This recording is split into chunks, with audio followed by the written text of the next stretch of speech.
Hello student, welcome back to my channel Eduholic. मैं मुकेश कुमार, स्वागत है आपके अपने यूट्यूब चैनल एडुहॉलिक में। आज हम डिस्कस करेंगे क्लास 10th का जो सीबीएसई द्वारा रिलीज़ किया गया सैम्पल पेपर को, और जानेंगे कि किस पैटर्न पे आपका क्वेश्चन आने वाला है। और सबसे पहले तो सैम्पल पेपर को डिस्कस कर लेते हैं कि किस टाइप का क्वेश्चन सीबीएसई रिलीज़ किया, एक एक करके डिस्कस करते हैं। सबसे पहले क्वेश्चन नंबर 1 में आते हैं। क्वेश्चन नंबर 1 जो है लिखा हुआ है, the ratio of LCM and HCF of the list composite number and the list prime number. Simple सा बात, क्वेश्चन क्या बोल रहा है कि सबसे छोटा जो प्राइम नंबर है और सबसे छोटा कंपोजिट नंबर है, दोनों का आपको रेशियो बताना है। तो समझना पड़ेगा आपको। सबसे लिस्ट कंपोजिट नंबर कौन है? सबसे लिस्ट कंपोजिट नंबर, सबसे पहला नंबर प्राइम नंबर होता है 2, 3, 5, 7। तो कंपोजिट नंबर क्या होगा?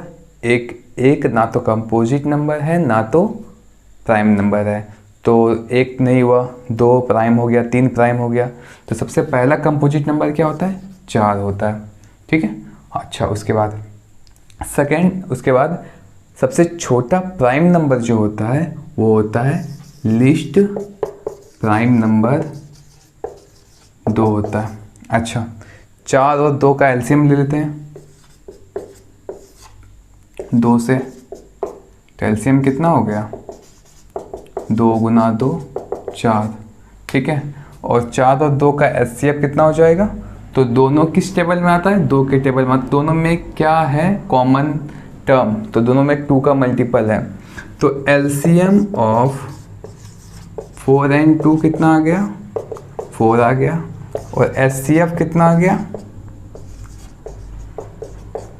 2 आ गया। तो हमको पूछा था कि एलसीएम अपॉन एचसीएफ बताना है।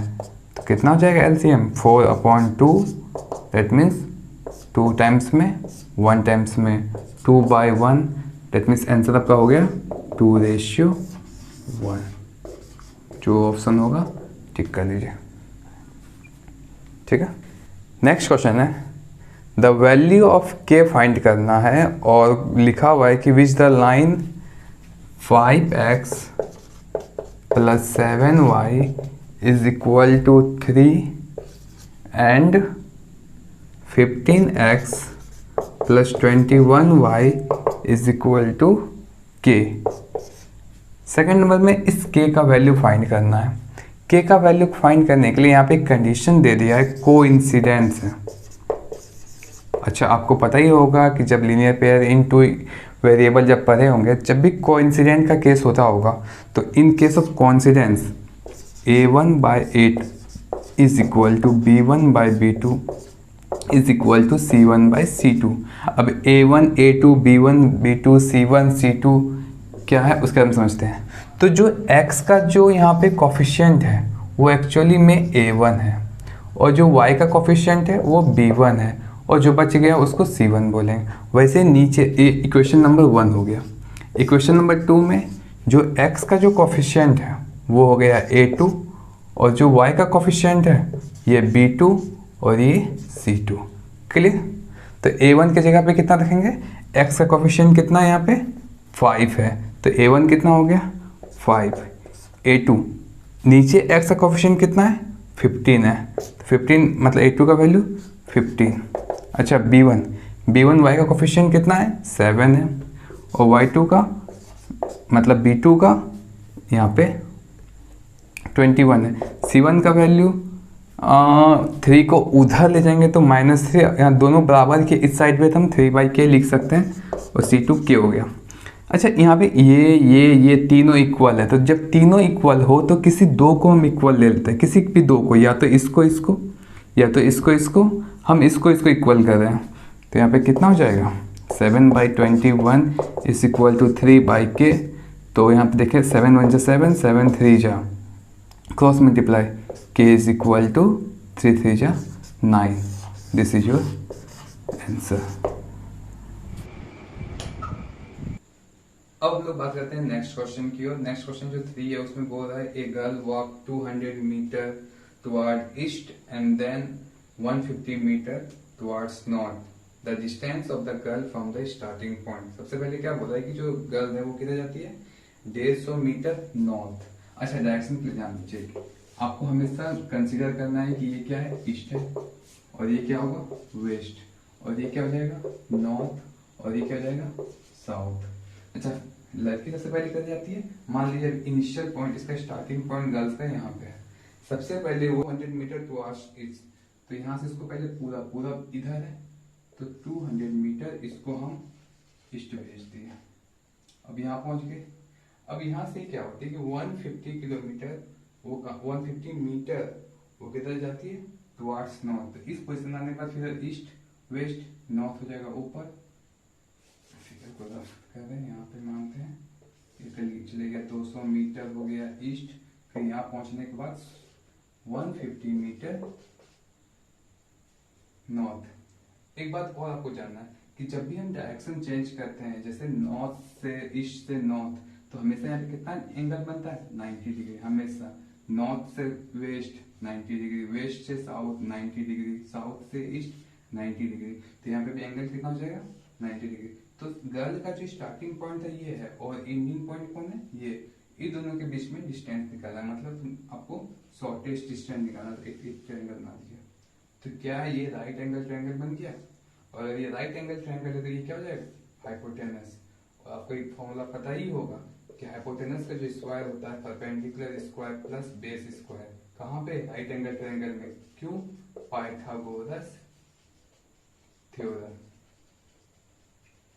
ठीक है, अब देखिए 90 डिग्री इसको मानते हैं ए बी सी, हमको ए सी फाइंड करना है, ए सी स्क्वायर, और हमको दिया क्या है, A B square plus B C square.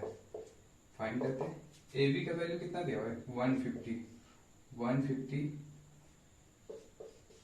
का स्क्वायर प्लस 200 का स्क्वायर, 150। अच्छा जीरो को अभी हम भूल रहे हैं, 15 का स्क्वायर कितना होता है, 225, और एक जीरो का स्क्वायर करने पे 2 जीरो आता है।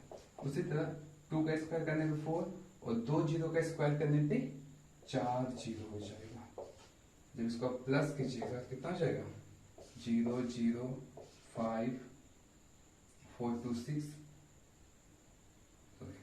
2 6। अच्छा ये किसका वैल्यू आ गया, ए सी स्क्वायर का। तो यहां से हम बोल सकते हैं कि ए सी का वैल्यू कितना हो जाएगा, √62500। अच्छा 625 किसका होता है, 25 का होता है, और 00 का स्क्वायर रूट कितना हो जाएगा, सिंगल जीरो। तो आंसर कितना हो जाएगा, 250 मीटर। ये आंसर हो जाएगा 250 metre. This is your answer. Question number 4 पे बात करते हैं। The length of the diagonal of a rhombus are, एक रोम्बस है,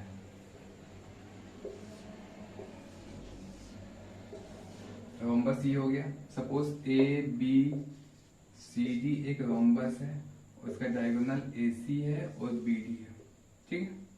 और इसमें दिया हुआ है कि डायगोनल का लेंथ दिया हुआ है 24 सेंटीमीटर और 32 सेंटीमीटर। तो ये ए सी का वैल्यू दिया हुआ है हमको 24 सेंटीमीटर, और बी डी का वैल्यू दिया हुआ है 32 सेंटीमीटर।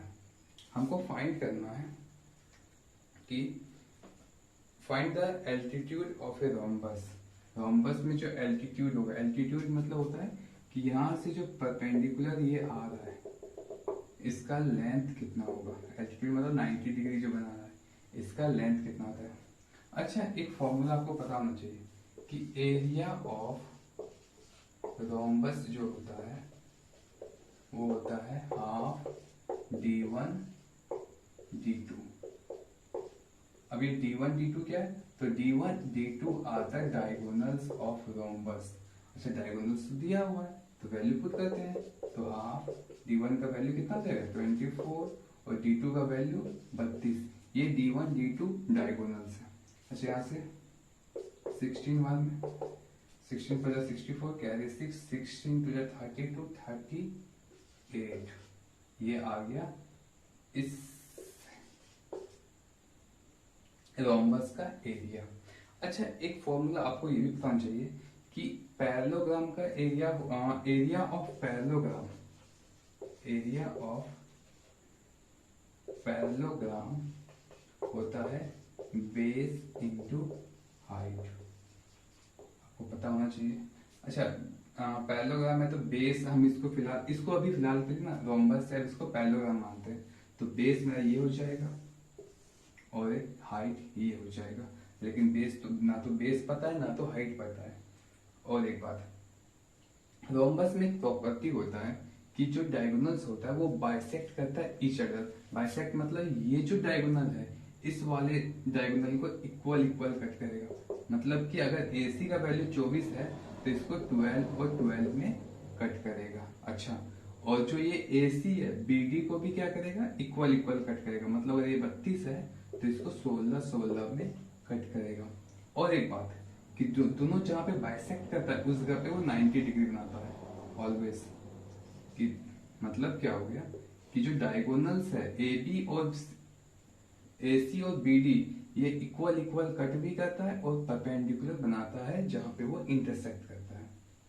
अच्छा, अब एक चीज नोटिस कीजिएगा यहाँ पे कि आप इस ट्रायंगल को देखिए। ट्रायंगल यहाँ पे हम O कर दें तो इन ट्रायंगल COT एक 90 डिग्री है कि नहीं है? ये ट्रायंगल COT, इस ट्रायंगल में यहाँ पे क्या है, 90 डिग्री है। तो जब 90 डिग्री है तो इसको हम क्या बोल सकते हैं, पाइथागोरस का यूज करेंगे यहाँ पे।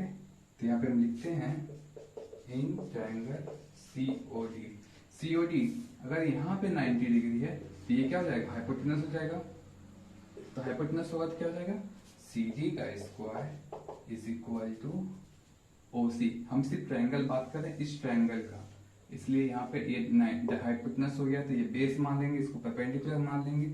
तो OC square plus OD square.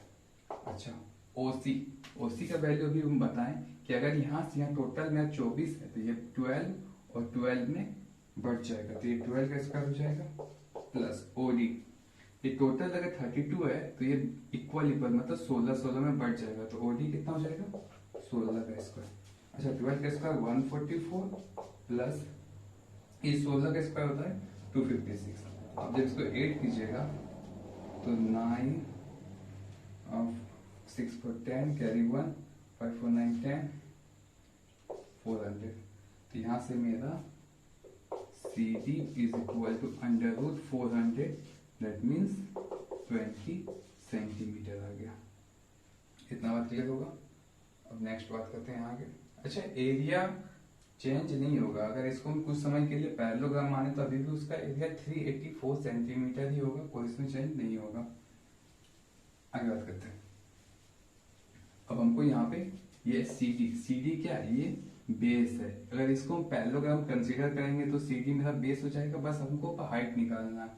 अच्छा, एरिया ऑफ, इसको पैरेललोग्राम बोल रहे हैं तो एरिया तो 384 ही रहेगा, कोई चेंज नहीं होगा। एरिया पैरेललोग्राम क्या होता है, बेस इंटू हाइट और 384। बेस हमको पता नहीं है, वही निकालना, बेस पता है, सॉरी बेस अभी हम 20 निकालें, ये 20 है। हाइट हमको निकालना ही है 384, तो H का वैल्यू कितना हो जाएगा, 384 बाय 20। तो जब उसको डिवाइड कीजिएगा 2 से 1 9 2 नीचे 10, तो फिर डिवाइड करने पे 19.2 ये H का वैल्यू हो जाएगा। क्योंकि 10 है तो एक जीरो मतलब एक जीरो के बाद डेसिमल लगा देना, यही आपका आंसर हो जाएगा। अच्छा, अब नेक्स्ट क्वेश्चन की बात करते हैं। क्वेश्चन नंबर 5 जो है वो बोल रहा है कि 2 fair coins are tossed and what is the probability of getting at most one head। मतलब 2 कॉइन को टॉस कर रहे हैं तो सिंपल इसके क्या हो जाएगा, या तो मेरा हेड आएगा, या तो टेल आएगा, या तो हेड टेल आएगा, या तो टेल हेड हो जाएगा। अच्छा, हमको इवेंट क्या निकालना है, एट मोस्ट का मतलब होता है ज्यादा से ज्यादा एक हेड। ज्यादा से ज्यादा मतलब कुछ भी नहीं हो सकता। अगर मान लो हम कुछ भी नहीं, मतलब कि ज्यादा से ज्यादा एक हेड, इसका ज्यादा से एक हेड है नहीं, इसके पास 2 हेड है, मतलब इसको ये मेरा इवेंट नहीं होगा। इसके पास हेड है ही नहीं तो हम बात क्या करें, ज्यादा से ज्यादा एक हेड, तो कम से कम कुछ भी नहीं, मतलब ये हो सकता है। ज्यादा से ज्यादा एक हेड, हाँ है, ये तो होगा। ज्यादा से ज्यादा एक हेड, हाँ है। ये सिर्फ एक ही नहीं होगा, तो मैं इवेंट क्या क्या हो जाएगा, टेल टेल होगा, हेड टेल होगा और टेल टेल होगा।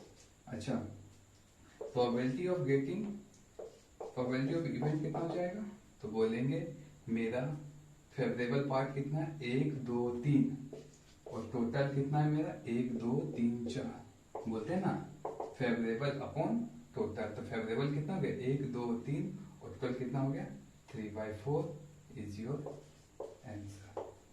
क्लियर। क्वेश्चन नंबर 6 क्या बोल रहा है कि A B C, triangle A B C and P Q R, triangle A B C similar है ट्रायंगल पी क्यू आर का। ठीक है, सपोज मान लीजिए कि ये ट्रायंगल ए बी सी है और एक ट्रायंगल है पी क्यू आर, दोनों सिमिलर है। ठीक है, आगे क्वेश्चन क्या बोल रहा है कि if A M and P N are altitude, यहां से ए एम ये एक एल्टीट्यूड है मतलब परपेंडिकुलर है, और यहां से पी एन ये भी क्या है, परपेंडिकुलर है, तो रिस्पेक्टिवली। और क्या दिया हुआ है कि ए क्यू स्क्वायर,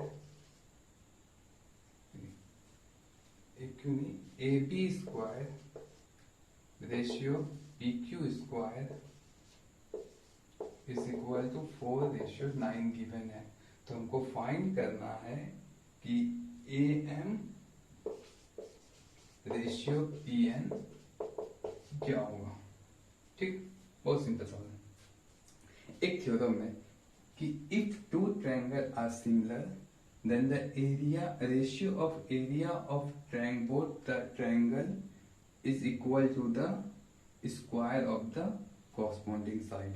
मतलब ये होता है कि अगर दो ट्रायंगल सिमिलर है तो इस रेशियो मतलब किस वाले का, ट्रायंगल ए बी सी का area, area of triangle A B C upon area of triangle P Q R, इसका कॉरस्पॉन्डिंग साइड, मतलब इसको हम ए बी को लें तो स्क्वायर के रूप में, A B square upon P Q square. ये थ्योरम होता है कि अगर दो ट्रायंगल सिमिलर है तो दोनों का रेशियो किसका, एरिया का बराबर होगा इसका कॉरस्पॉन्डिंग साइड। अगर यहाँ पे ए बी ले रहे हैं तो यहाँ पे पी क्यू दोनों का स्क्वायर के बराबर होगा। अच्छा, इसके बाद फिर एक्सरसाइज में और एक थ्योरम आता है कि ऐसा होने के बाद इसका जो एल्टीट्यूड है मतलब ए एम का स्क्वायर ये भी बराबर होगा किसका, एरिया के बराबर होगा, मतलब रेशियो ऑफ एरिया बराबर उसका एल्टीट्यूड का स्क्वायर, तो A M square upon P N square. अच्छा, इसी का यूज करना है हमको, मतलब कि अगर triangle A B C similar है तो उन दोनों का एरिया का रेशियो बराबर उसके कॉरस्पॉन्डिंग साइड का स्क्वायर के बराबर होता है, और एल्टीट्यूड का भी रेशियो मतलब स्क्वायर के फॉर्म में बराबर होता है। अच्छा, यहाँ पे हम ना तीनों बराबर है, ये बराबर ये बराबर ये है, तो हम किसी दो को इक्वल लेते हैं, हम इसको लेते हैं क्योंकि हमको यहाँ पे वैल्यू दिया हुआ है A B square ratio P Q square का वैल्यू दिया हुआ है और ये फाइंड करना है, तो हम क्यों ना इसी को लें। तो यहाँ पे लिखते हैं कि A B square upon P Q square is equal to A M upon P N. अच्छा, ए बी स्क्वायर का वैल्यू हमको दिया है 4/9 A M square upon P N square. अच्छा, ये दोनों में स्क्वायर है, दोनों का स्क्वायर है, क्या बन जाएगा, तो यहाँ फाइनली बन जाएगा A M by P N is equal to square root of 4/9, और 4 का पता ही होगा स्क्वायर रूट क्या होता है, 2/3।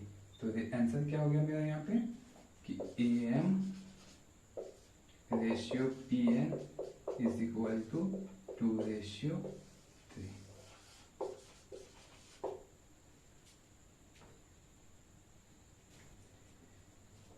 अब हम लोग बात करते हैं क्वेश्चन नंबर 7 के बारे में। क्वेश्चन नंबर 7 में दिया हुआ है कि if 2 sine square beta minus cos square beta is equal to 2, तो फाइंड करना है यहाँ पे बीटा का वैल्यू कितना होगा। क्लियर। अच्छा, क्वेश्चन बहुत सिंपल है, एक काम करते हैं ना, ये साइन है कॉस है, साइन है कॉस है, तो दोनों को ना एक फॉर्म में चेंज करते हैं। एक फॉर्म का मतलब होता है या तो साइन को कॉस के फॉर्म में बदल देते हैं या तो कॉस को साइन के फॉर्म में। अच्छा, बदलेंगे कैसे? आपको एक फॉर्मूला याद ही होगा कि sine square beta plus cos square beta is equal to 1। हमेशा एंगल सेम होना चाहिए और दोनों स्क्वायर में। तो यहां से हम क्या बोल सकते हैं कि sine square beta is equal to 1 minus cos square beta. बस हो गया। इस साइन स्क्वायर बीटा की जगह पे हम क्या 1 माइनस कॉस स्क्वायर बीटा लिख सकते हैं? कोई दिक्कत? Minus cos square beta is equal to 2। इसको मल्टीप्लाई करते हैं, 2 multiply cos square beta, 2 cos square beta minus cos square beta is equal to 2। अच्छा, एक काम करते हैं, ये 2 कैंसिल, क्योंकि इक्वल के दोनों साइड है ये और दोनों का साइन सेम है तो कैंसिल हो जाएगा। बच गया कितना यहाँ पे? -2 है और ये -1 है, तो माइनस माइनस प्लस होता है तो -3 cos square beta.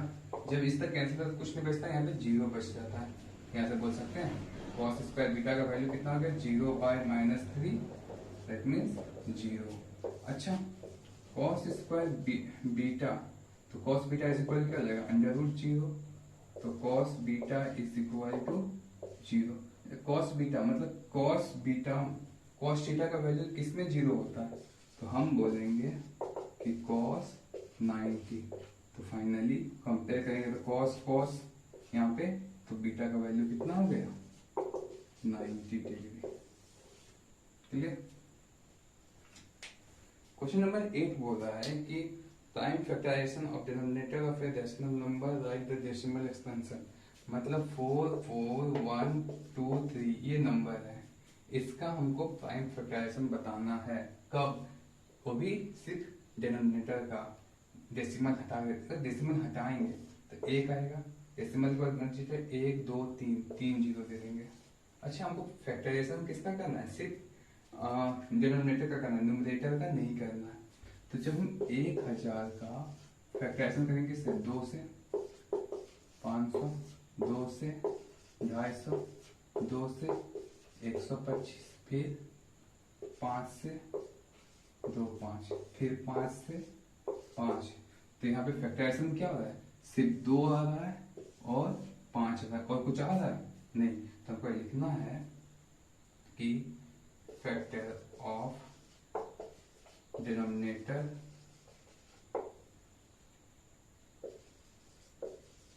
Is 2 and 5। हाँ, 2 3 बार अलग बात है, खाली पूछा कौन कौन नंबर फैक्टर होगा 1000 का, तो सिर्फ कौन कौन बन रहा है? 2 और 5 बन रहा है। तो यही मेरा आंसर हो गया। क्वेश्चन नंबर बोल रहा है कि एक लाइन है x बराबर a और दूसरा लाइन है y बराबर b। तो इसका ग्राफ जो बनेगा कैसा बनेगा? इंटरसेक्टिंग बनेगा, पैरेलल बनेगा, या कोइंसिडेंस बनेगा? कैसा बनेगा? तो आपको एक चीज पता होना चाहिए कि जब भी x बराबर कोई नंबर हो, जैसे मान लीजिए 4, तो कैसे से ग्राफ कैसे बनता है? तो कुछ नहीं करना होता है। x एक्सिस में 1 2 3 4 तक जाएंगे और क्या करेंगे? x बराबर 4 में 4 तक जाने के बाद इसको y एक्सिस के पैरेलल ड्रॉ कर देते हैं। तो यही ग्राफ हो गया। ये ग्राफ जो बन गया ये मेरा x इज इक्वल टू 4 का बन गया। अच्छा, y इज इक्वल टू 4 का ग्राफ कैसे बनेगा? तो इसको भी सिंपल ही करना है। y में पॉजिटिव है, 1 2 3 4 यहाँ तक जाएंगे और 4 तक पहुंचने के बाद y इक्वल टू है ना, तो इसको x एक्सिस के पैरेलल ड्रॉ कर देंगे। क्लियर? अच्छा, उसी का जस्ट यहाँ पे यूज करें, मतलब x इज इक्वल टू जो बोलेगा वहां जाना है और y एक्सिस के पैरेलल। x इक्वल टू है तो y एक्सिस के पैरेलल, और यहाँ पे y इक्वल टू है तो x एक्सिस के पैरेलल। इससे ग्राफ हमेशा ऐसे बनता है। चलिए, तो यहाँ पे इसको ड्रॉ करते हैं। x is equal to a, ये ओरिजिन हो गया 0,0। x equal to a positive, हम सपोज मान रहे हैं कि a यहाँ पे है, कोई दिक्कत? अच्छा, तो x इक्वल टू a का ग्राफ कैसे बनेगा? a में जाएंगे और x एक्सिस का graph x equal to a है तो y एक्सिस के पैरेलल को ड्रॉ करेंगे, कोई दिक्कत? सेकंड में क्या? y is equal to b, तो यहाँ पे b मानेंगे। अच्छा, और क्या करना है कि y इक्वल टू b है तो y एक्सिस में गए, अब इससे क्या करेंगे? x एक्सिस के पैरेलल ड्रॉ करेंगे। तो क्या दोनों ग्राफ यहाँ पे इंटरसेक्ट कर रहा है? दोनों काट रहा है ना एक दूसरे को, तो इसको क्या बोलेंगे, इंटरसेक्टिंग ग्राफ। ठीक है, ये आपका आंसर हो गया। अब आते हैं 10 नंबर क्वेश्चन पे। 10 नंबर बोल रहा है कि the distance of the point, एक पॉइंट है a -5,6, इसका हमको डिस्टेंस निकालना है। कहां से, ओरिजिन से निकालना है। तो सपोज मान लीजिए यहाँ पे B पॉइंट है, ओरिजिन कहीं पे भी लिख सकते हैं, आगे लिखे पीछे लिखे, और ये A पॉइंट है। अच्छा, ओरिजिन का कोऑर्डिनेट आपको पता ही हो, हमेशा 0,0 होता है। अच्छा, AB का डिस्टेंस जो फॉर्मूला होता है, या तो आपने x1 माइनस x2 या x2 माइनस x1 का whole square plus y2 minus y1 का होल स्क्वायर, यही फॉर्मूला होता है। अच्छा, जो A कोऑर्डिनेट है उसका जो ये x1 होता है और ये y1 होता है, उससे यहाँ पे क्या हो जाएगा, ये x2 होगा और ये y2 होगा। तो इसको क्या फॉर्मूला हम पुट कर देते हैं, 0, ये फॉर्मूला माइनस है, और x1 का वैल्यू -5 है, तो इसको ब्रैकेट में लिखेंगे, इसका होल स्क्वायर। y2 कितना है, 0 हो गया। y1 कितना है, ओनली -6 है, इसका स्क्वायर। अच्छा, इसको सॉल्व करते हैं, 0 माइनस माइनस प्लस 5 का होल स्क्वायर और 6 का होल स्क्वायर। अच्छा जी, 5 प्लस 0 5, 5 का स्क्वायर 25, और -6 माइनस का स्क्वायर करने में प्लस होता है, और 6 का स्क्वायर 36 रूट में। तो यहां से हम बोल सकते हैं जो ए बी का वैल्यू हो जाएगा √61। कोई डाउट?